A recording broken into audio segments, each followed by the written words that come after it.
We'll be back. Hasta la vista. Calculating cyber operations. I'm sorry, John. I'm afraid I can't do that.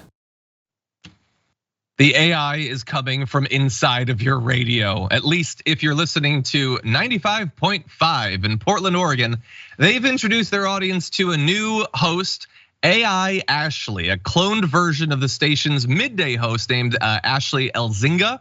The voice of this AI version of her sounds almost identical to the real deal, and it's gonna be broadcast to listeners every day between 10 a.m. and 3 p.m. I think we actually have a little bit of AI Ashley. Let's listen. Today, I go from just Ashley to AI Ashley on Live 95.5. So let's see how close the AI sounds to me. Today, I go from just Ashley to AI Ashley on Live 95.5. Let's see how close the AI sounds to me. That's crazy. Yeah, that sounds like me. I guess I have the day off. Yeah, no, that's nice to have the day off, but what if the day off turns into the year off? Because it did sound a lot like her, didn't it? Now look, this appears to be a consensual thing, and I'm assuming there's a heavy dose of like, this is gonna draw attention, like shows like ours are talking about it and everything. But if it can replace her for like a 5-hour chunk, couldn't it replace her for the 24-hour chunk? I don't think so, by the way. I mean, I don't know this particular host, but I imagine that she brings her life experience, her personality, her charm, her wit, humor, whatever, that I don't think the AI will be able to replace it.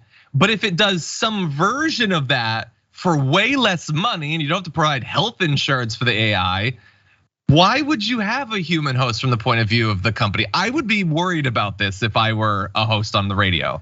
What do you think, Mondale?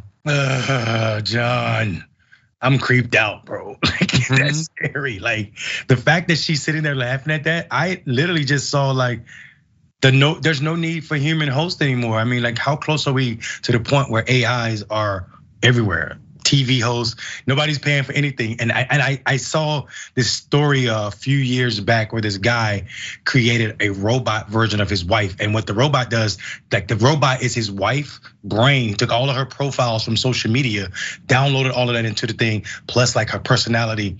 And then the robot doesn't sleep. So the robot just like reads all the time. So it's his wife time 10, what he called this is my wife time 10. So when his wife is gone, he can still have her, and it like looks like a human.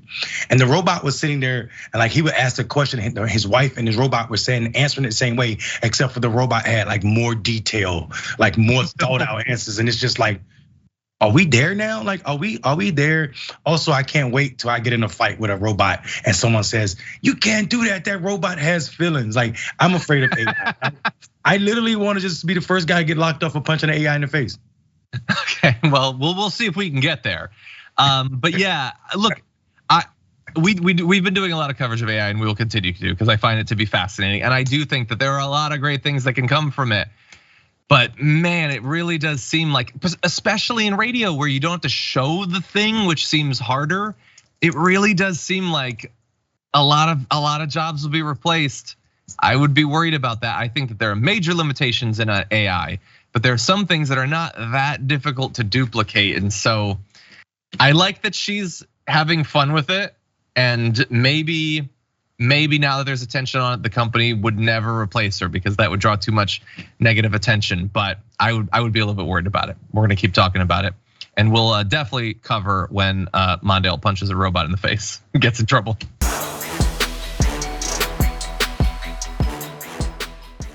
Check out the Damage Report podcast each day, wherever you get your podcasts, whether Pocket Casts or Stitcher or iTunes.